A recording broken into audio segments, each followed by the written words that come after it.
Hello, my name is Diego Rojas, and this is my second journal of this semester, which is focused on my learning process only. As the career English pedagogy is on a strike and the university was taken, we were not able to go to the classrooms to have classes.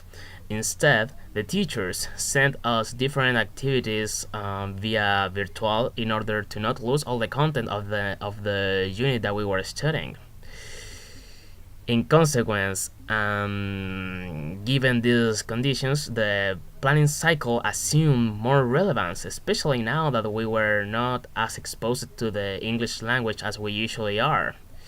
Therefore, we needed to work by ourselves more than before because, as students, we all are responsible of our own development to become a teacher of English. So, since the task of this unit was focused on the speaking skills, I decided to work on my speaking abilities too. First of all, I set the goals that I wanted to achieve, which were to improve my pronunciation, to work on some sounds such as the sh and the sh in words like teacher and t-shirt, and it sounds like in words like I think something thoughts. Also, I wanted to work on my confidence because I usually get nervous when I speak in front of the class because I'm afraid of making mistakes. Those were all the goals that I wanted to achieve. So in order to achieve these goals, I decided to read some pages of the dossier every day, and after I finish, to say what I think out loud, with the purpose of listening to myself, then recognize all the mistakes that I make when I speak. Um, when I speak.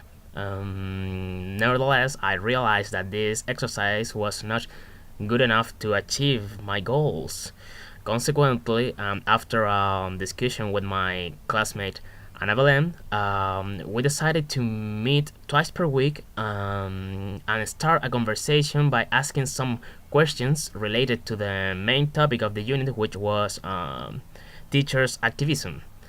This activity is very similar to the final exam because we follow like the same structure.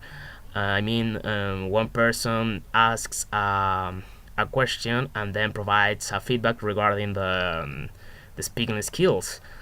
In my case, I remember now two questions that I really liked to answer, which were is conscientization enough to effectuate a change in society?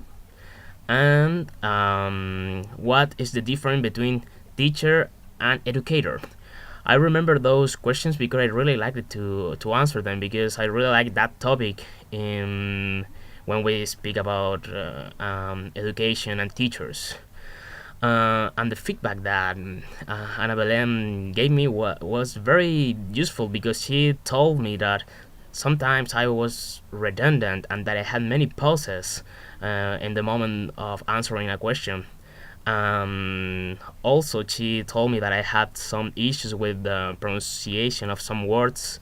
For instance, I said aims instead of aims, and sometimes I sound like children instead of children. So it's good to recognize all those mistakes in order to not repeat them in the future. Um, so we think that this activity is very useful for us, and we have because we have seen good outcomes of it. For example, in the task, um, it wasn't so difficult for us to record because we were able to manage of our body movement, to not get nervous in front of a camera, and well, we were aware of all of our mistakes that we recognize by doing this type of exercise, and the consequence that we obtained was a good mark. So we think that it is a very good activity to to carry out. Therefore, we decided that this exercise we're going to keep using it in the future in order to keep improving our speaking skills. So that's it. That's all. See you when I see you.